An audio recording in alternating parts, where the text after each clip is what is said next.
as we gather to celebrate the Jayanti of one of the greatest Vaidya of ancient India, Acharya Charak. We remember a man whose wisdom laid the foundation of Ayurveda and our own system of medicine that continues to thrive even today and forever with it. The greatness of a person is evaluated from the contribution to the welfare of people. Maharshi Charak, being the Pratisanskarta, played a very important role in Agnivesh Tantra, to which we see today as Charak Samhita. Charak Samhita was originally based on the teachings of Guru Atreya Punarvasu, who imparted his knowledge to 6 Shishya. Among them, Maharshi Agnivesh composed the best treatise known as Agnivesh Tantra. Later, Acharya Charak performed Pratisamhita, that is Shishya Guru. Finally, Gridbala completed the missing sections, giving Charak Samhita its final form we know it today. Yogena chittasya padena vacha malam sharirasya chavidhyakena yopakarottam pravara munina patanjalim pranjalim antosmi. Acharya Charak is said to be the reincarnation of Patanjali, who removed the mala of a man by yoga, mala of vacha by Vyakaran Shastra, Ashtadhyay, Vanishuddhi, and by Vaidya Shastra, the Sharirik Rog Dosh are clear. These 3 things are done by the Sheshavatari Patanjali. Therefore, Charakacharya is considered as the Sheshavata and his Jayanti is celebrated today. There are many views on Maharshi Charak. It is said that when Bhagavan Vishnu took Matsya Avatar and gave knowledge of Ved, at that time Sheshnaग did Adhyan of Sangopanga and Atharva Ved. When he went on Yatra, he saw the suffering of sick. He stayed and treated patients by being the putra of Vedanya Rishi.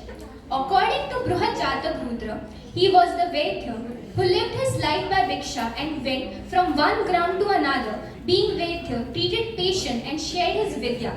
Therefore the name Charak, Charanti iti Charakaha. It is even said that Charak was not just one person, but a samsthan, which went from one place to another and did chikitsa and shared his jnana. Charak is the Pratisamskarta of Agnivesh Tantra, which we now call as Charak Samhita. Nidane Madhave Shreshtaha, Sutrasthane tu Vagbhat, Sharire Sushruta Shrestha, Charakastu Chikitsate.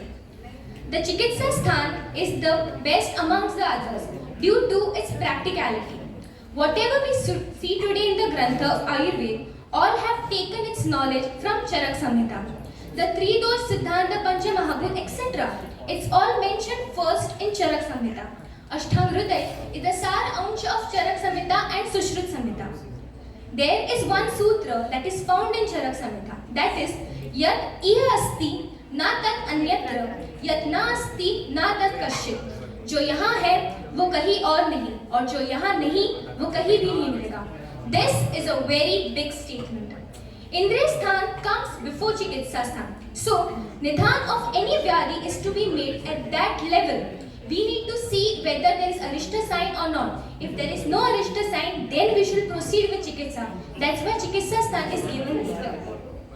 That's the practicality, the vision which we live by today. Sharir Sthan is fully Adhyatmic, Moksha, Yoga, etc. Chikitsa Sthan is practical oriented. Example, if Arsh patient comes, the first complaint he presents is pain. If we open Arsha Chikitsa, the first treatment that is told is for pain relief. Chikitsa Siddhant are given while treating diseases based on which Vagbhat could make simplified versions in his Granth. For example, concept of arm has roots in Charak Chikitsa Sthan Grahani Adhyay. If treatment goes wrong, then possibilities of complication are given there itself.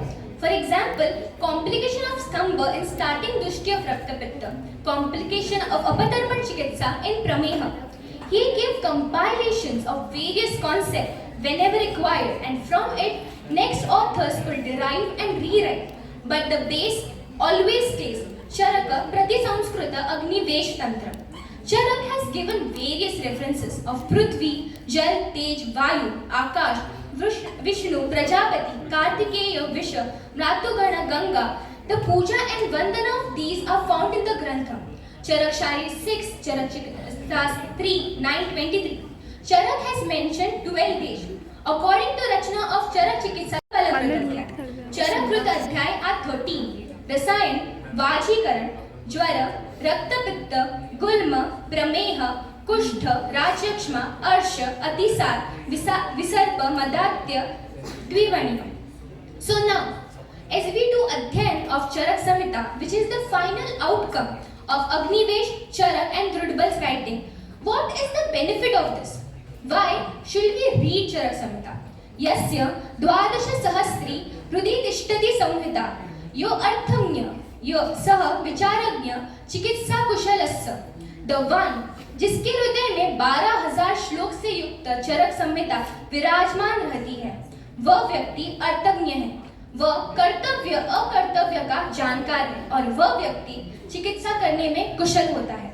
I would like to end by reciting this श्लोक which is इदम अखिलम अधीत्यम सम्यक अर्थान विमृशति यो अविमना प्रयोग नित्यः स मनुज सुख जीवित प्रदाता भवति धृति स्मृति बुद्धि धर्मवृता.